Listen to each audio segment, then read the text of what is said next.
air in downtown Portland carried the scent of autumn leaves and the distant promise of rain.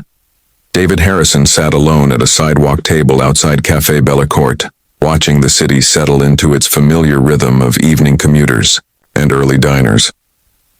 At 62, he had learned to appreciate these quiet moments between meetings, when the demands of running Harrison Industries seemed to fade into the background. The pasta arrabbiata sat half-finished on his plate. His appetite had diminished lately, a casualty of too many business dinners and the lingering grief that still visited him unexpectedly. It had been 2 years since Patricia's passing, and though the sharp edges of loss had softened, solitary meals still felt incomplete. David glanced at his watch, a vintage Rolex that Patricia had given him for their 25th anniversary. The board meeting wasn't until tomorrow morning, and his hotel room held little appeal. He'd grown accustomed to extending these simple pleasures, finding comfort in observing the life that flowed around him on the busy street. A young woman approached the cafe's outdoor seating area, moving with the careful steps of someone carrying precious cargo. She held a baby close to her chest, wrapped in what appeared to be a hand-knitted blanket. Her blonde hair was pulled back in a simple ponytail, and her clothes, while clean, showed the wear of difficult circumstances. David watched as she paused near the restaurant's entrance, her eyes scanning the outdoor diners with a mixture of hope and hesitation. There was something in her posture that spoke of quiet desperation held in check by dignity. When their eyes briefly met, he saw not just need, but intelligence and strength. The woman approached his table with measured steps, stopping at a respectful distance. "Excuse me, sir," she said, her voice soft but clear. "I'm sorry to bother you, but I noticed you weren't finishing your meal. May I have your leftovers?" The question hung in the evening air between them. David had been asked for money countless times over the years, but never quite like this. There was no aggression in her request, no manipulation. Just honest need, stated simply. He looked at her more closely. She couldn't have been more than 25, with eyes that held the particular exhaustion that comes from sleepless nights with a young child. The baby in her arms stirred slightly, making small sounds that any parent would recognize. "Of course," David said, pushing his chair back. "Please, would you like to sit down?" The woman hesitated. "I don't want to intrude on your evening." "You're not intruding," David replied gently. "I was just finishing up anyway. Please." She settled carefully into the chair across from him, adjusting the baby with practiced ease. The infant appeared to be perhaps 4 months old, with tiny fingers that occasionally escaped the blanket to grasp at air. "I'm David," he said, signaling the waiter. "Christina," she replied, "and this is Lily." The waiter approached, and David ordered another portion of the pasta, along with bread and a cup of tea. "The food here is quite good," he explained to Christina. "You shouldn't have to settle for leftovers." Christina's eyes filled with tears that she quickly blinked away. "You don't have to do that. I didn't mean to."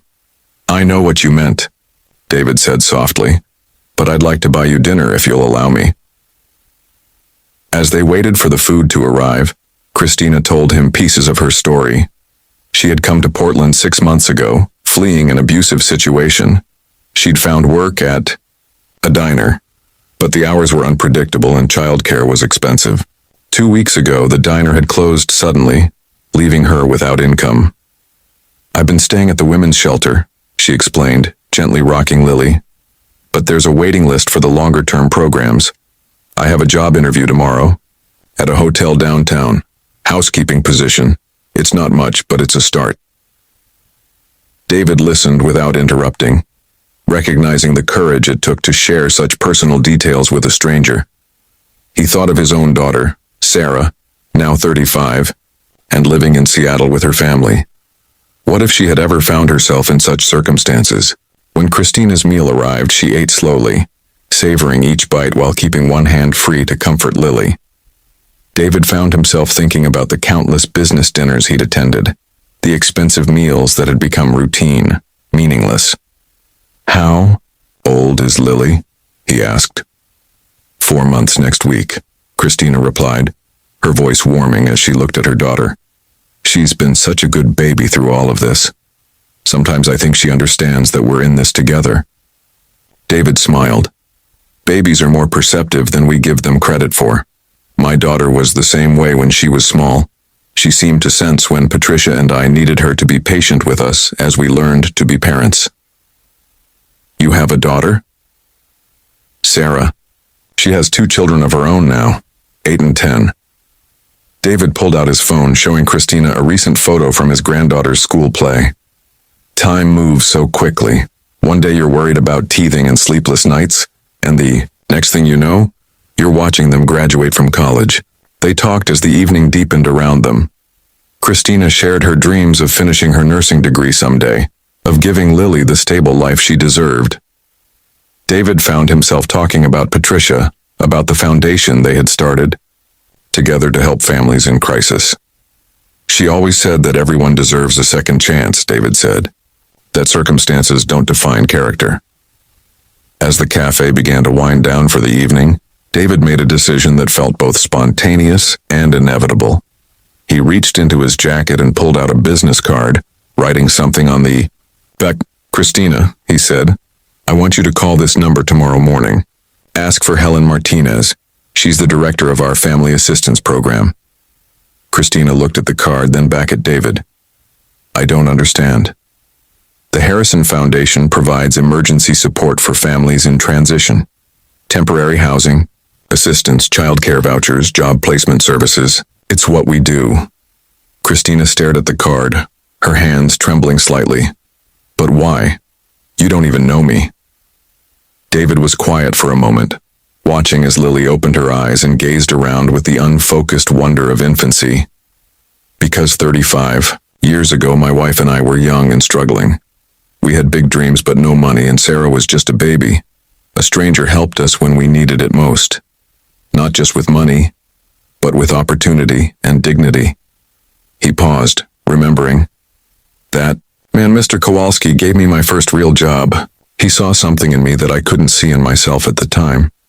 He taught me that success isn't just about what you achieve, but about what you make possible for others." Christina wiped away tears that had begun to fall freely. "I don't know what to say." "Say you'll call Helen tomorrow. Say you'll let us help you get back on your feet." "I will," Christina whispered. "Thank you." As they prepared to part ways, David watched Christina gather her things with careful attention to Lily's comfort. There was something profound in witnessing a young mother's devotion, the way love could persist and even flourish in the most challenging circumstances. "Christina," he said as she stood to leave, "that job interview tomorrow, what time?" 10 o'clock at the Marriott downtown. David smiled. "The general manager there, Tom Bradley, is an old friend. I'll give him a call tonight. Not to guarantee anything," he added quickly, "but to make sure they see what I saw tonight. Someone with character and determination." 6 months later, David received a handwritten letter at his office. Christina had gotten the hotel job, and with the foundation's assistance, had moved into a small apartment near Lily's daycare. She was taking evening classes toward her nursing degree and had included a photo of Lily, now sitting up and smiling at the camera. "Mr. Harrison," the letter read, "I think about that evening often. You showed me that asking for help isn't shameful, and that accepting kindness isn't weakness. But mostly you showed me that there are still people in the world who see others as family, not strangers. I hope someday I can pass on what you gave me. Not just the practical help, but the reminder that we're all connected, that we all matter." David folded the letter carefully and placed it in his desk drawer, next to Patricia's photo.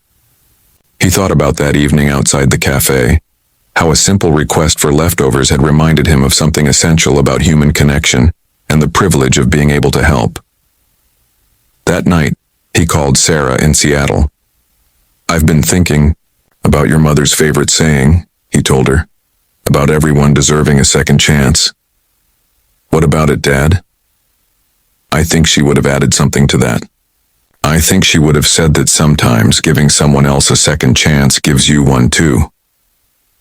As David looked out his office window at the city lights below, He reflected on how the most meaningful moments often arrived unannounced. A young mother's courage in asking for help. An old man's recognition of his younger self in someone else's struggle. The simple miracle of human kindness, connecting strangers across the divide of circumstance. Sometimes he realized, what appears to be charity is actually grace, offered and received by both parties, reminding us all that we're more alike than different, and that we're never truly alone as long as we remain open to the possibility of connection. The evening air outside still carried the scent of autumn and the promise of rain, but now it also carried the memory of a conversation that had changed two lives, one act of kindness at a time.